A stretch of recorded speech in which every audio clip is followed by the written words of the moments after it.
लोग ईरान पे होने वाले हमले को देखकर अंदर से उदास हैं और आने वाले वक्त में इस्लाम का क्या फ्यूचर होगा उसके ताल्लुक से एंक्सस और फिक्रमंद हैं।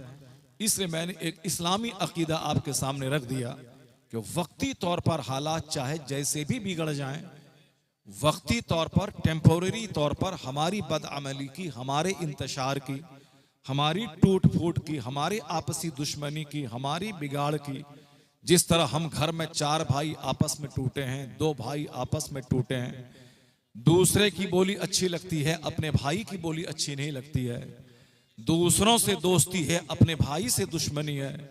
जो माहौल अपने घर का, अपने मोहल्ले का, अपने समाज का है, यही माहौल पूरी दुनिया का है, वर्ल्ड लेवल का है। कल जब इराक के सरबराह को मारा जा रहा था तो ईरान के लोग नाच रहे थे, कूद रहे थे, तालियां बजा रहे थे। जब सद्दाम हुसैन को कल फांसी दी जा रही थी, उन पर बम बरसाए जा रहे थे, तो ईरान के लोग नाच कूद रहे थे, चूंकि अमेरिका और यूरोप के जानवरों ने इन दोनों भाइयों को आपस में तोड़ दिया था। और आज अगर ईरान पे मुसीबत के दिन आ गए हैं तो सऊदी अरब के जानवर ये हंस रहे हैं और ये अमेरिका से गुहार लगा रहे हैं कि तुम इनको मारो ताकि ये हमको निगल ना जाए। इस तरह से 50 से ज्यादा ममालिक के लोगों को इन जालिमों ने उसी तरह तोड़ दिया है जिस तरह शैतान ने हमको भाई भाई में तोड़ दिया है, हमको अपनी बहनों से अलग कर दिया है, हमको अपनी बिरादरी के लोगों से अलग कर दिया है। जिस दिन हम आपस में मुत्तहिद अपने घर में हो गए तो समाज मुझको आंख नहीं दिखा पाएगा। जिस दिन हम अपने गांव के लोग मुत्तहिद हो गए, आसपास के गांव वाले हमको नहीं तोड़ पाएंगे।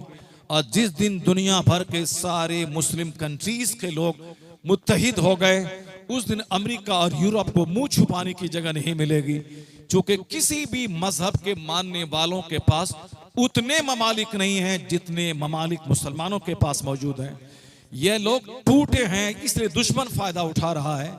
ये मेरे लिए एक सबक है। अगर इसी तरह तुम टूटते रहे तो आज इसको मारा जाएगा, कल तुमको मारा जाएगा, परसों उसको मारा जाएगा, सारे मारे जाएंगे। इसे उस बुरे वक्त से आने से पहले सारे लोग मुत्तहिद हो जाओ। अगर तुम मुत्तहिद हो गए तो फिर ये लाखों सितारे मिलकर एक सूरज का मुकाबला नहीं कर पाएगा। तो तुम मुत्तहिद होके सूरज बन जाओ, तुम मुत्तहिद होके चांद बन जाओ, ये लाखों सितारे तेरा कुछ बिगाड़ नहीं पाएंगे। ये हमला हमें जलील करने के लिए नहीं, हमें आपस में मुत्तहिद होने के लिए किया जा रहा है। सही बात। अक्लमंद की आंखें उससे खुल जाए। मरना तो है ही, चाहे आज मरे चाहे 50 साल के बाद मरे, बेहतर है वह मौत जो अल्लाह की राह में हो जाए। मरना तो सबको है, सारे लोग मरते हैं, मैं भी मरूंगा, मैं जिंदा नहीं रहूंगा, आप भी जिंदा नहीं रहेंगे, सबको मरना है। हिंदुस्तान के सारे प्राइम मिनिस्टर मर गए जो आज हैं, इनको भी मर जाना है। मैंने कहा था 5 साल पहले कि हिंदुस्तान का पहला प्राइम मिनिस्टर जवाहरलाल नेहरू, वो नहीं रहे, वो चले गए। सेकंड प्राइम मिनिस्टर साहब वो गुलजारी लाल नंदा, वो नहीं रहे। मोरारजी देसाई नहीं रहे। चौथे प्राइम मिनिस्टर इंदिरा गांधी नहीं रही। फिर उसके बाद उनका बेटा राजीव गांधी नहीं रहा। फिर उसके बाद एक बाढ़ सैलाब आ गया प्राइम मिनिस्टरों का। साहब वो अटल बिहारी वाजपेयी नहीं रहे और चंद्रशेखर नहीं रहे, नरसिम्हा राव नहीं रहे, ये कोई नहीं रहे। तो आज जो हैं ये भी नहीं रहेंगे, सारे लोग चले जाएंगे। ये जो चाह रहे कि मैं इस्लाम मिटा दूं, मदरसा मिटा दूं, मस्जिद मिटा दूं, ताड़ी छीन लूं, टोपी छीन लूं, औरतों का हिजाब छीन लूं, आप लोग नहीं रहेंगे, मगर मदरसा रहेगा, मस्जिद रहेगी, सरों पे टोपियां रहेंगी, चेहरे पे दाढ़ियां रहेंगी, औरतों के जिस्म पे हिजाब रहेगा, इस्लामी कलमा रहेगा।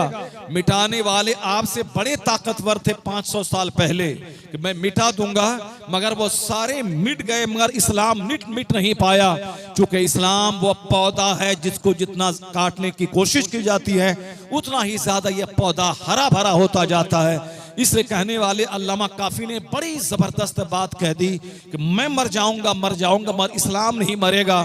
कोई गुल बाकी रहेगा, नए चमन रह जाएगा, पर रसूलुल्लाह का दीने हसन रह जाएगा। मुसलमानों, हमें हमारी बदअमली की सजा मिल रही है, इस्लाम नहीं मिटेगा। अब जरा गौर से सुनिए जो बात मैं कह रहा हूं, जो हदीस पाक का मैंने शुरू में जिसको मैंने पढ़ा है उसका तर्जमा मैं कर रहा हूं। सारे लोग आए चुपके से खामोशी से बैठ जाएं। अभी 1 घंटे का टाइम है इफ्तार में, 1 घंटे में 2-4 हदीस सुन लें ताकि आप उसको गिरह बांध के रख लें, आपका दिल रोशन हो जाए, आपका दिमाग रोशन हो जाए।